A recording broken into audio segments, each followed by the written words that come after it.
Hello, and thanks so much for tuning into my brand new art channel. For my very first video, I'm going to show you how I create a cat portrait. I've created quite a few of these over the last few years as commissions and gifts, and I really love capturing the likeness of a cute cat. So, first off, I select a reference photo. This is my cat, Ripley, and she is perfect in every way. When I do these portraits, I try to pick a picture that has a full-on frontal shot of the face. Since I live with this cat, I have a lot of great options to choose from. I think this one here of Cheez-It Ripley is the one I'm picking. The sketching part is super important because it's when I nail down the proportions and make sure everything is in the right place. I try and mark out distinctive markings as well as freckles and spots of color.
When painting, I start out with the eyes and then I build up layers of color and depth.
For the pupils, I use waterproof ink. The eyes are the most important part, and I really do not want them to bleed if I accidentally get that area wet. Which, to be honest, I'm gonna get that area wet.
Now that I've got the values exactly where I want them, it's time to put the finishing touches on this piece.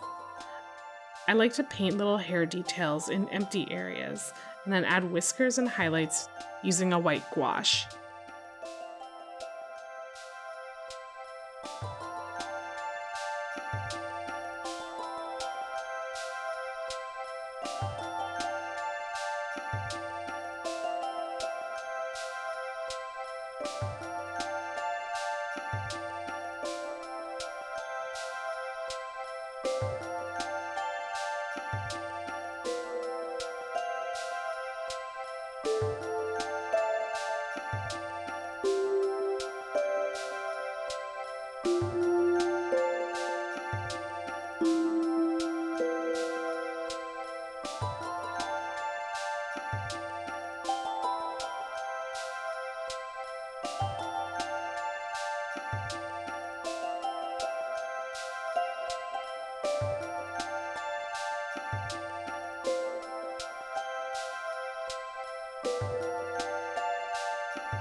And here's the finished painting.